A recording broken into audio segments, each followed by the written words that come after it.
Good morning વિદ્યાર્થી મિત્રો.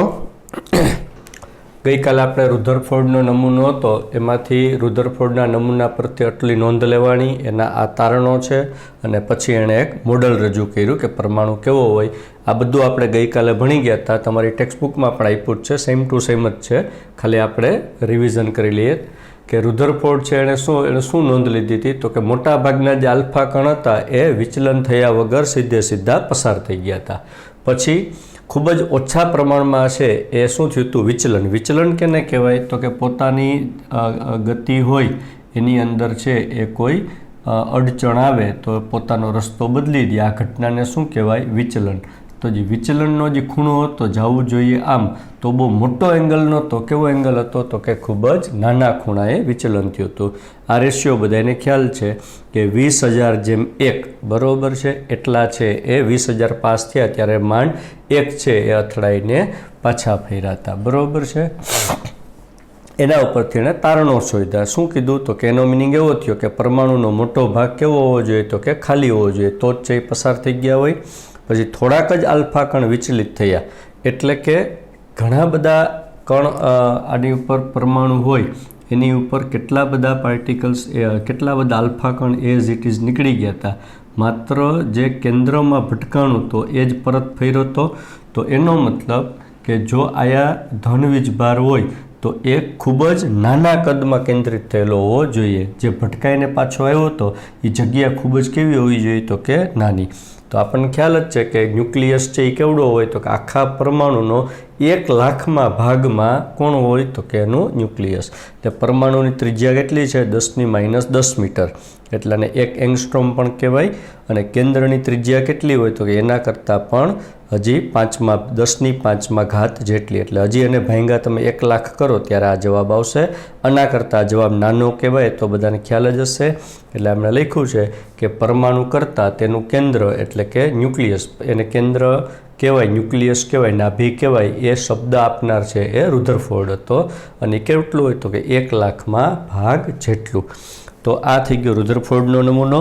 હવે આના આધારે છે, બરાબર છે, એ એણે શું કીધું હતું, તો કે આખું પરમાણુનું મોડલ સમજાવ્યું હતું. કંઈ જો કે આના પ્રોટોનની શોધ થઈ ગઈ પછી આ બધા મુદ્દાઓ છે એ ફેરબુકમાં તમે નોંધી લેજો. રુધરફોર્ડ ભાઈએ તો નોંધી લીધા છે, આપણે પણ એની હારે નોંધી લઈએ.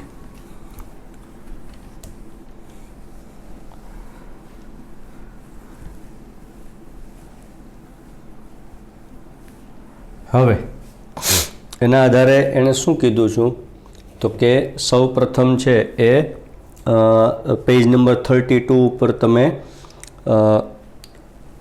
તારણો આપ્યા છે. રુધરફોર્ડ્સ મોડલ, શું એને નામ આપ્યું, તો કે ઇટ ઇઝ રુધરફોર્ડ્સ મોડેલ. રુધરફોર્ડે પરમાણુને કઈ રીતે સમજાવ્યો, તો કે પહેલાં એણે સમજાવ્યું કેન્દ્રને, કે પરમાણુનો મોટામાં મોટો જે દળ છે એ ક્યાં કેન્દ્રિત થયેલું હોય, તો કે કેન્દ્રમાં. પછી એણે શું સમજાવ્યું, તો કે કક્ષાઓ કોને કહેવાય, તો કે કક્ષાઓ કે જ્યાં ઇલેક્ટ્રોન શું કરે છે, તો કે ગતિ કરે છે. તો આ તમે ભણી ગયા હશો કે ન્યુક્લિયસ હોય એની ફરતી બાજુ છે એ ગોળાકાર કક્ષકો હોય કે જ્યાં છે એ ઇલેક્ટ્રોન શું કરતો હોય, તો કે ગતિ કરતો હોય. તો એણે એવું કીધું કે આ કક્ષાઓની અંદર છે એ ઇલેક્ટ્રોન ગતિ કરતો હોય, ગોળાકાર સ્વરૂપે ગતિ કરતો હોય એવું એણે તારણ આપેલું. એકચ્યુઅલી એવું હોતું નથી. બરાબર છે. અને પછી ઇલેક્ટ્રોન અને કેન્દ્ર, એટલે ઇલેક્ટ્રોન છે એ નેગેટિવલી ચાર્જ હોય, કેન્દ્ર છે એ પોઝિટિવલી ચાર્જ હોય. બંને વચ્ચે શું હોય, તો કે સ્થિર વિદ્યુત આકર્ષણ બળ. આખું ફિઝિક્સનો ટોપિક છે. સ્થિર વિદ્યુત આકર્ષણ બળથી ઇલેક્ટ્રોન અને કેન્દ્ર એ જોડાયેલા હોય. તો આનો મિનિંગ શું થાય, તો કે આ છે એ સન છે, બરાબર છે, અને આ છે એ અર્થ છે.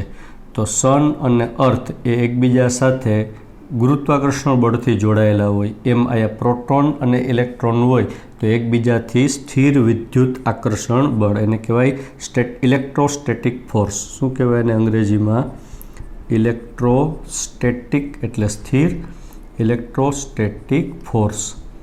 બે પરસ્પર વિરુદ્ધ વીજભારવાળા પાર્ટિકલ્સ છે એમની વચ્ચે કયું બળ લાગતું હોય? તો કે ઇલેક્ટ્રોન ને પ્રોટોન. ઇલેક્ટ્રોન ગતિમાં છે એટલે કોલેપ્સ થતો નથી. આવી રીતે છે એણે મોડલ સમજાવ્યું હતું. હવે આ મોડલ છે એ 100% સ્વીકારવામાં નહોતું આવ્યું, કારણ કે આ સાચું મોડલ નથી. પહેલાં મોડલ કોણ આપ્યું હતું યાદ છે ને બધાને? થોમ્સનભાઈએ, જે થોમ્સને તો શું કીધું હતું કે ઇલેક્ટ્રોન ને પ્રોટોન આવી રીતે ડિસ્ટ્રીબ્યુટ થયેલા હોય, બરાબર છે, કે જ્યાં ઇલેક્ટ્રોન હોય એની બાજુમાં જ પ્રોટોન. એટલે પ્રોટોન શબ્દ તો નહોતો બોલ્યો, કારણ કે પ્રોટોનની શોધ જ નહોતી થઈ. એટલે એણે શું કીધું કે ધન અને ઋણ વીજભાર છે એ દરેક જગ્યાએ ઇક્વલી ડિસ્ટ્રીબ્યુટેડ હોય.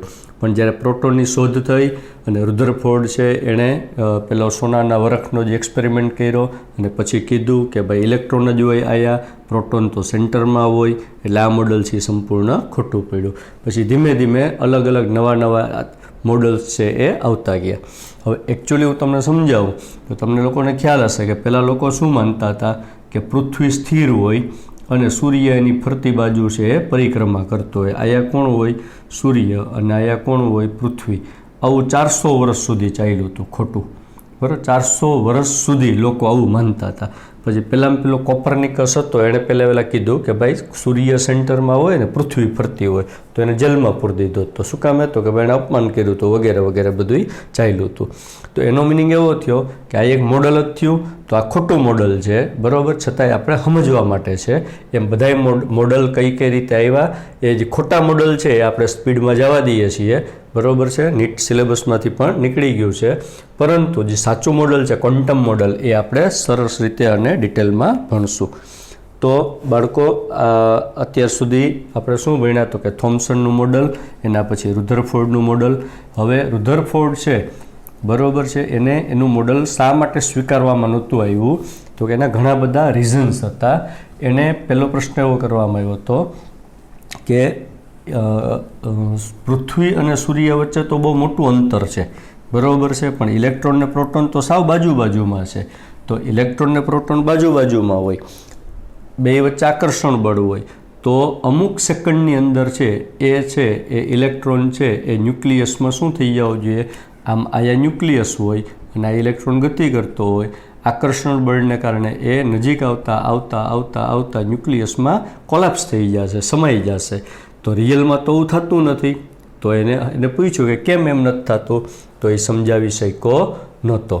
પછી એને આપણે આગળ જતાં ક્વોન્ટમ મોડલ આવશે, બરાબર. તમને શબ્દ છે એ પહેલી વાર સાંભળતા હશો, આ ક્વોન્ટમ મોડલ, બરાબર છે. પછી એની અંદર વીજચુંબકીય તરંગો, આ બધા વર્ડ્સ થોડાક અઘરા પડશે તમને શરૂઆતમાં, બરાબર છે. એટલે આનો મોડલ શું કામ એ ફેલ ગયું હતું એ સમજવા માટે આ બધાય ટર્મ્સ પહેલાં સમજવા પડે. એ ટર્મ સમજી લઈએ પછી આ મોડલ શા માટે ફેલ થયું હતું, શું કામ સ્વીકારવામાં નહોતું આવ્યું, એ આપણે જોશું. તો તમે એનસીઆરટીમાં પેજ નંબર 32 એની ઉપર આ 3 મુદ્દાઓ છે એ ભણ્યા. એના પછી 2.2.3 આ મુદ્દો છે એ મેં તમને પહેલાં જ ચેપ્ટરમાં જ ભણાવી દીધેલો છે, બરાબર છે, છતાંય આપણે રેપિડ રિવિઝન કરી લઈએ અહીંયા. અને પછી છે એ ગાડી આપણી મોમેન્ટમમાં આવશે. તમારે નવું ફિઝિક્સ છે, જ્યારે આ રેગ્યુલર ક્લાસરૂમ ચાલતો હોય ત્યારે પણ આ પાઠમાં શરૂઆતમાં તકલીફ પડે, કારણ કે ફિઝિક્સ હોય અને એમાંય તમે હજી કાંઈ ભણ્યા નથી, અને આ આખો પાઠ પાછો 12માં આવે છે ફિઝિક્સમાં. ત્યારે આપણા કેમિસ્ટ્રીમાં જેટલું આવે એના કરતાંય ડિટેલમાં આવે છે, એટલે ટેન્શન કોઈ ના લેતા. આ લેસન તમને 2 વખત ભણવા મળશે. ચાલો બાળકો, 2.2.3 મુદ્દો છે, બરાબર છે. એ મુદ્દામાં શું લખ્યું છે?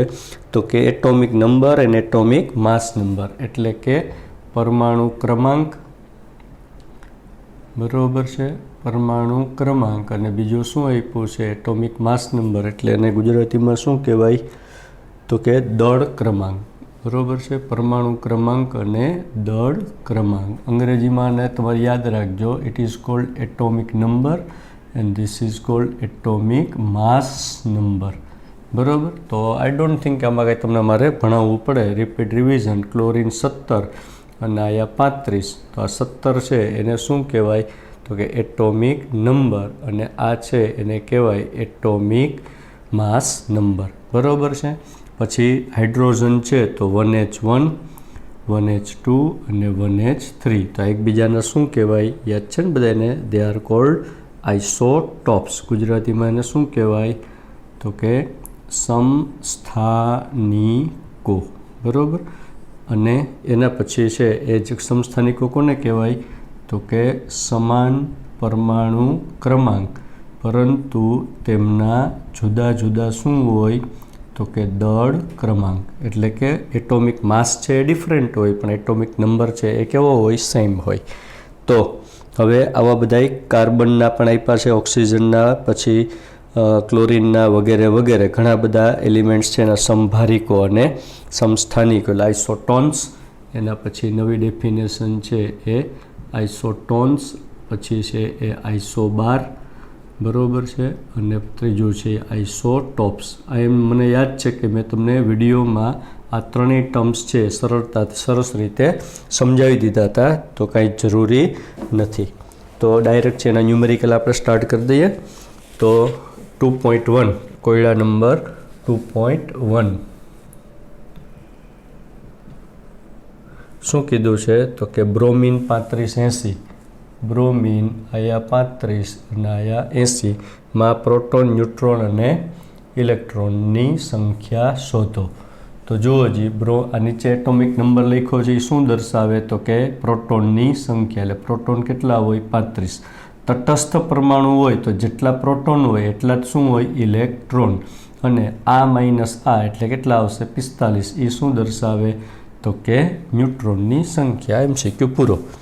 Next is species. સ્પીસીસ કોને કહેવાય? તો કે એ એટમ એ હોઈ શકે, આયન એ હોઈ શકે, અને ગ્રુપ ઓફ એટમ પણ હોઈ શકે. ગ્રુપ ઓફ એટમ એટલે તો કે આ SO4-2 લખ્યું મેં, સલ્ફેટ આયન, તો આને સ્પીસીસ કહેવાય. એમાં એક સલ્ફર અને 4 ઓક્સિજન છે. ઇટ મીન્સ કે ઘણા બધા આયન્સ, ઘણા બધા એટમ છે એણે ભેગા થઈને એક આયન બનાવ્યો છે, અને એની ઉપર પાછો ચાર્જ છે, એટલે આયન તો જ કહેવાય જો એની ઉપર શું હોય? ચાર્જ હોય. એટલે આવાને ઇંગ્લિશમાં શું કહેવાય? તો કે સ્પીસીસ. હવે દાખલો ગણીએ આપણે. એક સ્પીસીસમાં ઇલેક્ટ્રોન, પ્રોટોન અને ન્યુટ્રોનની સંખ્યા. ઇલેક્ટ્રોન કેટલા છે? તો કે 18. પછી પ્રોટોન કેટલા છે? તો કે એ 16. અને ન્યુટ્રોન પણ કેટલા છે? તો કે 16. હવે ઘણા બાળકોને મેં આની પહેલાં આપણે એક વિડીયો ભણ્યા હતા, એમાં મેં કીધું હતું કે કોઈ પણ સમયે તમને પરમાણુ ક્રમાંક પૂછે તો શું બોલવાનું? પ્રોટોનની સંખ્યા, નહીં કે ઇલેક્ટ્રોનની સંખ્યા. ભલે પ્રોટોન અને ઇલેક્ટ્રોન બે સેમ જ હોય. મને ખ્યાલ છે કે ઓક્સિજન 8 લખીએ આપણે તો P પણ 8 હોય અને ઇલેક્ટ્રોન પણ 8 હોય, પરંતુ જરૂરી નથી કે ઇલેક્ટ્રોન અને પ્રોટોન સમાન જ હોય. જો ઇલેક્ટ્રોન મેળવે કે ગુમાવે તો ઇલેક્ટ્રોન તો વધઘટ થશે, તો એના પ્રોટોન તો એઝ ઇટ ઇઝ રહેશે, તો પરમાણુ ક્રમાંક છે એ બદલશે નહીં. તો આયા જુઓ, પ્રોટોન અને ઇલેક્ટ્રોન સમાન છે નહીં. તો સ્ટાર્ટ ક્યાંથી થાય? પહેલાં વહેલા તો કે આયા 16 પ્રોટોન છે, એટલે જે કોઈ તમે સ્પીસીસ લખો છો એનો એટોમિક નંબર કેટલો છે? 16. પછી P+N એટલે એટોમિક માસ થયો, એ કેટલો છે? 32. હવે તમે પિરિયોડિક ટેબલ આપણી બુકની અંદર આપ્યું છે, કયા પેજમાં આપ્યું છે હું જોઈને કહું તમને. આ એલિમેન્ટ છે એ સલ્ફર છે, એનું તમને અહીંયા દેખાડી દઉં કે એક્ઝેક્ટલી પિરિયોડિક ટેબલ દોરેલું કઈ જગ્યાએ આપ્યું છે.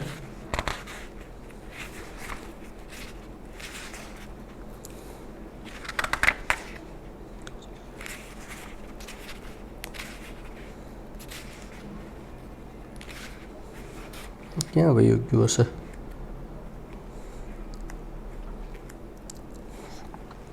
પેજ નંબર 76 ઉપર. 76 પેજ તમે કાઢો, બરાબર છે, તો ત્યાં તમને આખું પિરિયોડિક ટેબલ દેખાશે. આપણે જ્યાં હતા ત્યાં પાછા આવી જઈએ આમાં. હવે એટલે જેનો પરમાણુ ક્રમાંક 16 હોય એ તમે ત્યાં જુઓ તો 16મા સમૂહની અંદર સલ્ફર છે. હવે આમનામ તમે દાખલો પૂરો કરી દો તો આનો મિનિંગ શું થાય? આનો મિનિંગ એવો થાય કે ઇલેક્ટ્રોન, પ્રોટોન ને ન્યુટ્રોન. પ્રોટોન કેટલા છે? 16. ઇલેક્ટ્રોન પ્રોટોન જેટલા જ હોય એટલે કેટલા છે? 16. આ માઇનસ આ એટલે એ કેટલા થયા? 16. તો આ દર્શાવે છે. આપણને શું કીધું છે કે ઇલેક્ટ્રોન કેટલા હોવા જોઈએ? તો કે 18. 18 ઇલેક્ટ્રોનનો મિનિંગ શું થાય તો કે આ છે એ આ દર્શાવે. હજી જો તમારે ઇલેક્ટ્રોન છે એ 2 વધારવા હોય તો શું કરવું પડે તો કે એણે કોક પાસેથી 2 મેળવા. તો તમને ખ્યાલ છે કે જેમ ઇલેક્ટ્રોન ગુમાવે એમ ધન વીજભાર આવે, ઇલેક્ટ્રોન મેળવે એમ ઋણ વીજભાર આવે. એટલે એનો જવાબ શું છે તો કે જવાબ છે એ આવી રીતનો છે. એટલે this is actually your sulphide ion. આ કેની વાર્તા કરી તમને? સલ્ફાઇડ આયનની. હું એક મોટો દાખલો મૂકું છું. ઇલેક્ટ્રોન છે એ 10 હોય, પ્રોટોન છે એ 11 હોય અને ન્યુટ્રોન છે એ 12 હોય. તો આ સ્પીસીઝ ઓળખો. તો સ્ટાર્ટ ક્યાંથી થાય તો કે સ્પીસીઝ છે એનું એલિમેન્ટ છે એ જે હોય તે એનો એટોમિક નંબર કેટલો છે? 11. તો તરત મનમાં પ્રશ્ન પૂછવાનો કે 11 એટોમિક નંબર કેનો છે તો કે સોડિયમનો. પછી ઉપર શું લખવાના? P+N એટલે 12 + 11 એટલે કેટલા થયા? 23. હવે જો આમને મૂકી દો તો આ શું દર્શાવે તો કે 11 પ્રોટોન અને 11 ઇલેક્ટ્રોન. પરંતુ આપણે તો ઇલેક્ટ્રોન 10 જ છે. એનો મતલબ કે એક ઇલેક્ટ્રોન ગુમાવ્યો છે. એક ઇલેક્ટ્રોન ગુમાવ્યો તો ચાર્જ કેટલો થઈ જાય? +1. તો આ સ્પીસીસ છે એ શું દર્શાવે? એને પ્લસ. તો this is your sodium ion and this question given it was sulphide ion. તો આઈ એમ શ્યોર કે તમને છે એ આ સરળતાથી આવડી ગયો છે. હવે તમે જુઓ 2.2.5 બરાબર છે. એની અંદર છે એ તમે વાંચશો તો જમણી બાજુ વચ્ચે આવી જાઓ તમે. તેમાં લખ્યું છે મેક્સવેલના વિદ્યુત ચુંબકીય સિદ્ધાંત પ્રમાણે. તો પહેલાં તમને મારે એ શીખવવું પડે કે વિદ્યુત ચુંબકીય સિદ્ધાંત કોને કહેવાય, બરાબર છે.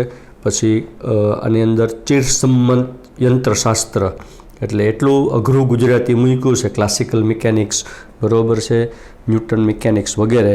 એટલે રુધરફોર્ડનો નમૂનાની ખામીઓ એટલે કઈ રીતે ફેલ થયો હતો બરાબર છે એ આપણે અત્યારે છોડી દઈએ છીએ. છોડી દઈએ એટલે એના માટે પહેલાં ટર્ન ધ પેજ. તો ત્યાં તમને વિદ્યુત ચુંબકીયનો તરંગ સ્વભાવ એ ટોપિક આવશે. એટલે એ પહેલાં ભણીએ પછી છે એ આપણને આવશે. એટલે નેક્સ્ટ વિડીયોની અંદર આપણે આ પાર્ટ છે હવે સ્ટાર્ટ થશે. This was introduction. તમને ખાલી ઇલેક્ટ્રોન, પ્રોટોન, ન્યુટ્રોન ક્યાં હોય, કેવા હોય એ હવે લેસન છે ખરો છે એ નેક્સ્ટ વિડીયોથી સ્ટાર્ટ થશે. ચાલો, થેન્ક યુ વેરી મચ.